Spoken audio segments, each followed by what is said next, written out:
Made in Module, le rendez-vous de l'initiative économique dans les monts du Lyonnais.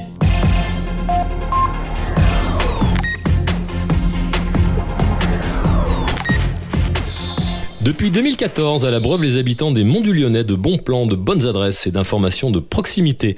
Aujourd'hui, elle assiste les entreprises locales qui souhaitent faire décoller leur notoriété.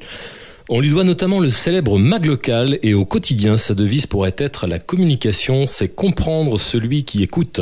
Nous recevons aujourd'hui Valérie Hernandez, présidente de l'entreprise de conseil, d'assistance et de communication Coaco. Bonjour Valérie Hernandez. Bonjour Stéphane. Merci d'avoir accepté notre invitation. Alors Valérie Hernandez, qu'est-ce que c'est exactement un cabinet de communication ? Alors un cabinet de communication, c'est une entreprise qui conseille et assiste des entreprises, ça peut aller des commerçants, TPE, PME, agriculteurs, enfin une entreprise des Monts du Lyonnais à se promouvoir et à véhiculer une bonne image qui corresponde à sa cible et à son identité. D'accord, vous pouvez nous donner un exemple assez concret de ce que Alors vous un pouvez exemple assez concret, ça peut être une entreprise en création, donc le créateur, Coaco, est à même de l'accompagner pour créer un logo, créer son identité visuelle, déposer un nom de domaine, créer tous les supports de communication utiles sur le territoire, donc un flyer. Vous faites gagner du temps finalement au créateur et aussi... Tout à fait, donc on lui fait gagner du temps grâce à nos compétences et aussi on le conseille énormément par rapport à la stratégie en communication. Ça, c'est très très important. D'accord. Alors, cette entreprise, Coaco, est-ce que vous pouvez nous dresser les grandes étapes de la création de cette entreprise ? Comment tout a démarré ? C'est avec votre mari, j'ai cru comprendre ? Oui, alors Coaco, j'ai peut-être partir, existe depuis mars 2014. D'accord. Et donc, oui, j'avais une antériorité professionnelle. Et auparavant, vous aviez par contre travaillé, c'est ça, avec votre mari ? Oui, donc on avait créé en 2002 une première entreprise qui s'appelle Antémédia, qui avait une activité en communication globale. Ensuite, on a développé une solution de documents interactifs qui s'appelle Docunéo. Le document interactif, c'est un document qu'on pouvait consulter, qu'on peut feuilleter, voilà, depuis Internet. Sur Internet, avec des riches médias intégrés. Et donc, cette entreprise, après, on s'est axé uniquement sur Docunéo. Et quand je me suis implantée sur le territoire, j'ai créé Coaco. D'accord. Voilà. Et le fruit de Coaco a été le MAG local, notamment ? Oui, tout à fait. Le fait déclencheur, c'était mon installation sur le territoire. Je me suis rendu compte que j'avais beaucoup de difficultés à avoir des informations au niveau personnel ou au niveau de l'entreprise. Et donc, de fil en aiguille, la réflexion a fait que je me suis dit, il faut créer un support de communication, un magazine pour diffuser de l'information utile aux habitants du territoire des Monts du Lyonnais. D'accord. Et justement, ce MAG local, donc, on va dire qu'il était édité par Coaco et vous l'avez cédé récemment, je crois. Oui, donc Coaco a édité le MAG local pendant 2 ans et demi, donc jusqu'au mois d'août 2016. Et donc, je l'ai cédé, oui, à une autre entreprise, parce que donc pour moi, ça devenait dur quand même de faire un magazine toute seule pendant 2 ans et demi. Et puis, je voulais aussi que le MAG local grandisse. Donc, j'ai eu des opportunités. Je m'y attendais vraiment pas. Ça, c'est le hasard qui a fait les choses. Et donc, maintenant, oui, j'ai cédé le MAG local. Mais je continue à intervenir en tant que prestataire indépendante pour écrire des articles, comme l'invité, des interviews, réaliser des encarts publicitaires et puis tout l'agenda également. D'accord. Alors, Valérie Hernandez, vous avez aussi fait le choix de la pépinière d'entreprise. Vous êtes basée à Saint-Clément-les-Places, à Axonne. Pourquoi ce choix ? Pour moi, c'était un choix important et stratégique. Le premier critère, c'était pour rompre l'isolement. C'est-à-dire que quand on est une petite structure, souvent on travaille de chez soi. Et c'est important de rompre l'isolement, surtout dans les Monts du Lyonnais, dans un territoire vous échangez rural. avec les autres entreprises. Voilà, dans la mesure du possible. Mais il y a aussi l'accueil au niveau de la pépinière. Donc il y a des secrétaires, il y a le directeur qui peut nous conseiller aussi si on a des questions à poser sur certains points. Et il y a également le fait que je bénéficie vraiment d'une structure, d'une salle de réunion pour pouvoir accueillir des clients. Ça, c'est aussi très, très important. Très bien. Alors aujourd'hui, Valérie Hernandez, est-ce que vous êtes contente du bilan annuel de votre entreprise ? Oui, donc par rapport à Quaco, je suis contente de son bilan, bien que il est assez difficile de se faire connaître, de faire connaître ses savoir-faire au niveau par rapport au territoire. Voilà, c'est un peu plus compliqué qu'en travaillant dans une grande ville ou avec des clients parisiens, où là tout se fait à distance. Voilà, c'est une autre façon de travailler. Mais avec beaucoup de passion, on y arrive. D'accord. Alors avec la passion, justement, quels sont les projets que vous développez en ce moment ? Alors, par rapport à Quaco, j'ai 2 axes. Bon, je voudrais continuer à promouvoir le savoir-faire de Quaco pour accompagner les entreprises, commerçants, artisans par rapport à leur communication, sur tout support. Et également, depuis 1 an, on travaille sur un annuaire économique local au niveau Mont-du-Lyonnais qui s'appelle l'éco-local. Donc là, on travaille sur cet annuaire qui, normalement, va sortir fin 2016. Donc cet annuaire va regrouper des bonnes adresses, comme vous aviez l'habitude de nous faire partager. Oui, tout à fait. Donc alors cet annuaire va présenter les entreprises au niveau des cantons de Chamousses-en-Lyonnais, Hauts-du-Lyonnais et puis Forez-en-Lyonnais. Et il va y avoir également une présentation du territoire, donc au niveau communautaire, commune, et des numéros utiles. Alors on y reviendra un petit peu plus tard dans cette interview. Valérie Hernandez, on va parler un petit peu de vous. Vous avez démarré votre carrière dans la comptabilité, c'est ça ? Oui. C'est-à-dire j'ai un parcours complètement atypique. J'ai fait des études en comptabilité, mais je n'ai jamais travaillé en comptabilité parce que bon, je m'ennuyais à mourir. Voilà, ça m'allait pas du tout. Voilà, ça m'allait pas du tout. J'ai fait différentes formations par la suite. J'ai eu des postes en adjointe de direction, des postes dans une entreprise de chauffage urbain au niveau national, un poste très technique niveau facturation. J'étais responsable facturation. Donc j'ai travaillé dans des postes un petit peu, polyvalents, voilà. Et comment tout a basculé Alors tout a basculé parce qu'un jour l'entreprise dans laquelle je travaillais, familiale, a été absorbée par un grand groupe. Donc là je me suis retrouvée à la Pardieu, la Tour Suisse. Leur but c'était de nous évincer, voilà.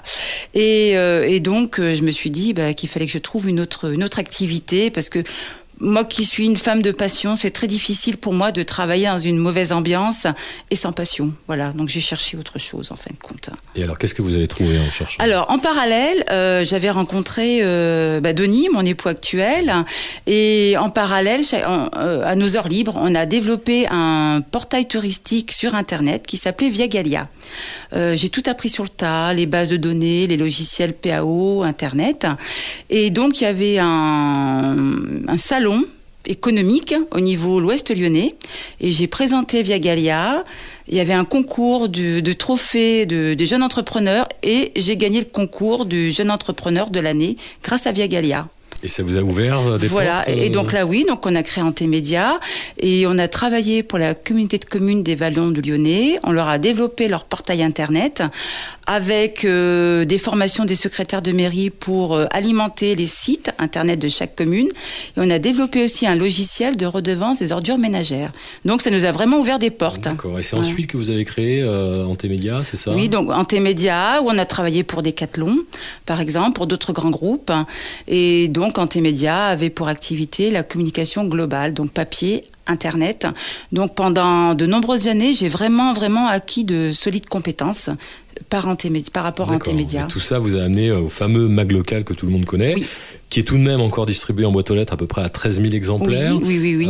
Ça vous a valu une certaine notoriété, avec, je crois, quelques anecdotes. Oui. Alors c'est vrai que le mag local m'a fait connaître, déjà par rapport au mag... Il est diffusé sur une large région Oui, donc dans toujours le même territoire, c'est-à-dire les Hauts-du-Lyonnais, Forez-en-Lyonnais, Chamousses-en-Lyonnais. Et donc par rapport à cette anecdote, un jour j'étais dans la grande rue de Sainte-Foy-l'Argentière, je faisais mes courses, et je vois un papier en face de moi, le trottoir d'en face. Il me fait signe. Il me dit, mais madame, c'est vous qui faites le mag local ? Je lui dis oui. Alors il vient vers moi, il traverse, il me dit, madame, vous êtes la plume d'or. Donc il m'explique qu'il adore le mag local. Et il vient vers moi, et il met sa main dans sa poche et il me sort des stop-tout, des bonbons. Et ce monsieur, je le rencontre vraiment au hasard plusieurs fois dans l'année. Et à chaque fois, il me donne ces fameux stop-tout, ces bonbons. Eh bien écoutez, nous l'avons retrouvé. Non, je plaisante. Il est très sympathique. Et donc pour terminer cette anecdote, à savoir que quand j'étais enfant, on avait une maison de campagne en Ardèche, on y allait tous les week-ends, et mon papa nous donnait toujours des stop-tout pendant la route. Et ça me rappelle toujours mon papa. Mais c'est un monsieur charmant, je connais même pas son nom. Eh ben on lance un appel voilà. sur Radio Module. Il est très très sympathique. On va vous mettre en relation. Il est très sympathique et apparemment il doit avoir un stock de bonbons stop tout. Bon voilà. On va se renseigner. Voilà. Très bien. Alors on va revenir à quelque chose de plus concret, au terre à terre. On va parler de votre journée aujourd'hui, une journée type à la tête de Coaco. Ça ressemble à quoi? Bon, alors à savoir, il n'y a pas vraiment de journée type. Hein. Donc en général, ma journée commence, ça dépend des semaines, entre 8h30 et 9h le matin. La première chose que je fais, je regarde mes emails. Bien sûr, donc les emails, Facebook, si j'ai des messages, pas des messages. Et puis ensuite, ça dépend un petit peu des projets sur lesquels je travaille. Ça peut être la recherche d'annonceurs publicitaires, la création d'encarts publicitaires, aller sur le terrain pour un reportage, faire des campagnes d'emailing. Enfin, c'est vraiment très, très varié. Et la journée se termine assez tard en général aussi. Voilà. Donc, des journées bien occupées, mais passionnantes. Très bien. Et vous travaillez seul en zone rurale de surcroît. Oui. Alors comment est-ce que vous gérez cette solitude finalement du chef d'entreprise? Déjà, je travaille avec mon époux qui est toujours dans T-Média, mais on s'aide mutuellement. Et puis aussi, le fait d'avoir un réseau, d'être intégré à la pépinière, c'est vrai que ça aide également. Ça aide également, oui, tout à fait. Et pour exercer votre métier aujourd'hui, quelles seraient les qualités indispensables? Alors, la première qualité qui est vraiment vitale et primordiale, c'est être à l'écoute. Voilà, être à l'écoute du client, quand c'est pour l'accompagner dans sa communication, ou quand on fait un reportage de la personne qu'on vient interviewer. Voilà, ça c'est vraiment le b.a.-ba de ce métier. C'est le bon sens. Voilà, être à l'écoute et bien arriver à comprendre le message que veut véhiculer le client. Voilà, ça c'est très très important. Alors maintenant, nous allons aborder votre lien avec les Monts du Lyonnais. Comment êtes-vous arrivé à Souzy? Alors, vous êtes basé à Souzy, mais racontez-nous l'histoire. Est-ce que vous êtes originaire du coin? Non, pas du tout. Moi, je suis née à la Croix-Rousse, en 4e. Et donc, quand j'étais jeune maman seule, j'ai élevé mes 2 enfants toute seule, j'habitais à Lyon 9e à la Duchère, un quartier assez difficile. Et donc, pour aller à la piscine, on n'allait pas à la piscine de la Duchère parce qu'il y avait quelques soucis quand même de sécurité. Et donc, je les emmenais au centre nautique de Saint-Laurent-de-Chamousset. C'est pas choisi la plus proche. Non, c'est exceptionnel. Et on se disait, oh là là, ce serait merveilleux qu'un jour on habite dans les Monts du Lyonnais. C'était un rêve un peu inaccessible à l'époque. Et donc par la suite, j'ai habité avec mon époux à Tassin-la-Demi-Lune, à Saint-Genis-les-Olières, et on voulait être propriétaire. Et donc, nous, notre critère, c'était trouver une commune avec un débit Internet très haut débit. Voilà. Alors, votre critère de sélection pour vous implanter, ça a été l'Internet au début. Voilà, oui, parce que par rapport à notre métier, parce que donc, on travaille aussi avec l'autre entreprise, avec beaucoup d'éditeurs parisiens, on communique beaucoup par Internet, des fichiers volumineux, etc. Donc, il s'est avéré qu'à Lantilly, il n'y avait pas le très haut débit. C'est un peu étonnant, mais c'est comme ça à l'époque. Et donc, on a trouvé un terrain à Souzy.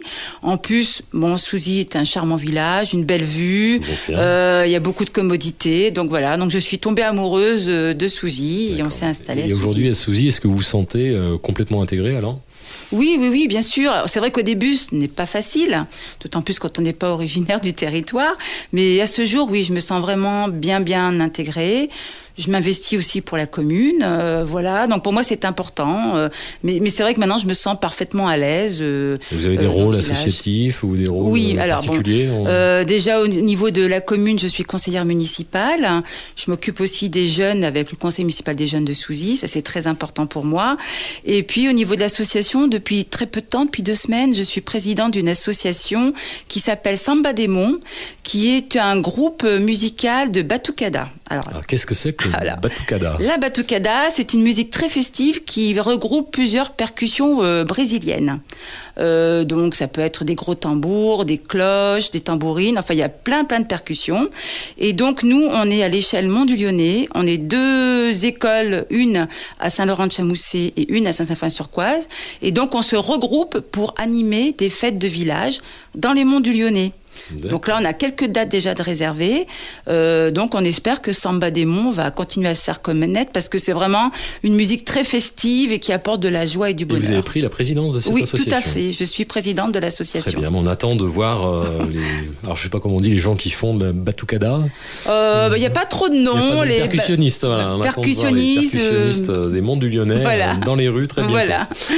Alors, vous m'aviez également confié, en préparant cette émission, qu'en arrivant, vous aviez dû un petit peu modifier votre stratégie de communication.